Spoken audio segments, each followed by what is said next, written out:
আসসালামু আলাইকুম ওয়া রাহমাতুল্লাহি ওয়া বারাকাতুহু। কুরআনুল কারীম বানান করে রিডিং পড়ার আকর্ষণীয় পদ্ধতি আজকে 90তম পর্বে আমরা উপনীত হয়েছি। সূরা বাকারা 106 নম্বর আয়াত আজকে আমরা মশক করব। তো চলুন আমরা কথা না বলে শুরু করে দিই।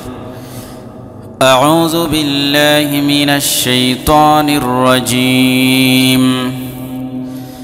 বিসমিল্লাহির রাহমানির রাহিম। ما ننسخ من آية أو ننسها نأت بخير منها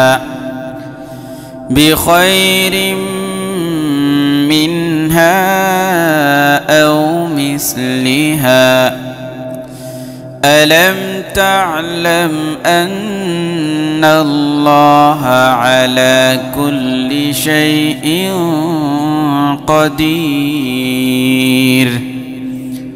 মিম আলিফ জবর মা, জবরের বাম পাশে খালি আলিফ, মদের হরফে আলিফ টান দিতে হবে।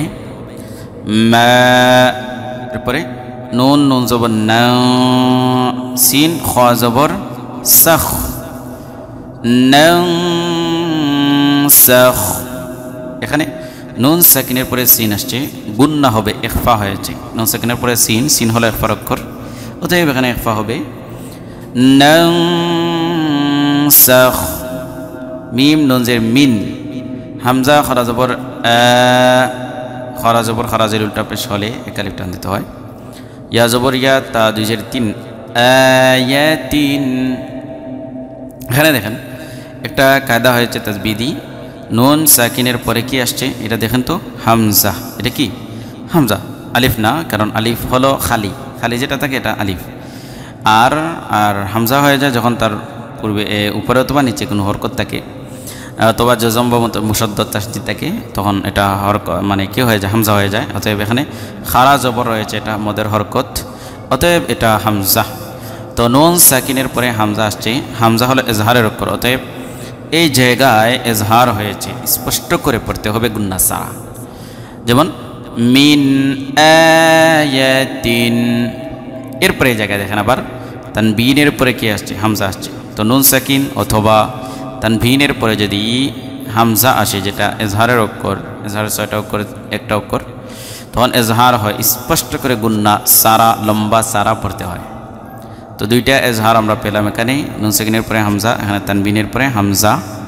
অতএব মিন আয়াতিন, হামজা ওয়াও জবর আও, তিন আও, কোনো গুন্না হবে না, স্পষ্ট করে পড়তে হবে। এরপরে নুন, নুন পেশ নুন, সিনজের সিহা, আলিফ জবর হা, নুন সিহা। এখানে নুন সাকিনের পরে সিন আসছে, সেম এটার মতো ইখফা হয়েছে।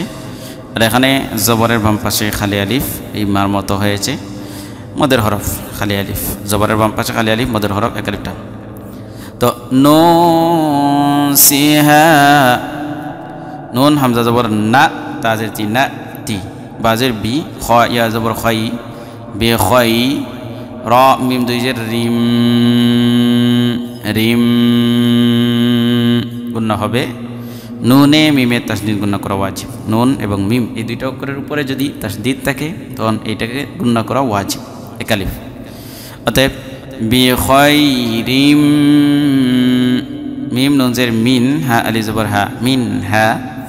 নুন সাকিনের পরে হা আসছে, হা হলো এজহারের অক্ষর, অতএব এই জায়গায় এজহার হয়েছে। নুন সাকিনের পরে কি আসছে, হা আসছে, এজহারের অক্ষর, অতএব এজহার হয়েছে, স্পষ্ট করে গুন্না ছাড়া পড়তে হবে। মিনহা, মানে এই যে ডেউ ডেউ চিহ্ন রয়েছে এখানে, তিনালি লম্বা হবে। ওকে, হামজা ওয়াও জবর আও, মিম সাজের মিস, লাম জের লি, মিসলিহা, আলিফ জবর হা, মিসলিহা। মা নানসাখ মিন আয়াতিন আও নুনসিহা না'তি বিখাইরিম মিনহা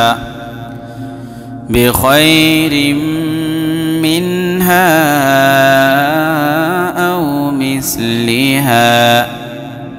হামজা জবর আলাম, মিম জবর লাম, আলাম, তা আইন জবর তা, লাম মিম জবর লাম, তা'লাম, আলাম তা'লাম হামজা নুন জবর আন নুন লাম জবর নাল লাম খারা জবর ল হা জবর হা নাল্লাহ হামজা নুন জবর আন নুনে মিমে তাসদীদ গুণা করা ওয়াজিব আর নুন লাম জবর নাল লাম খারা জবর ল ল আল্লাহ শব্দের এই যে লাম খারা জবর ল রয়েছে এটা কোন সময় ল হবে আর কোন সময় লা হবে মানে কোন সময় পুর হবে কোন সময় বারিক হবে যদি তার পূর্বে জবর অথবা পেশ থাকে তখন এটা পুর হবে আর যদি জের থাকে তখন এটা বারিক হবে মানে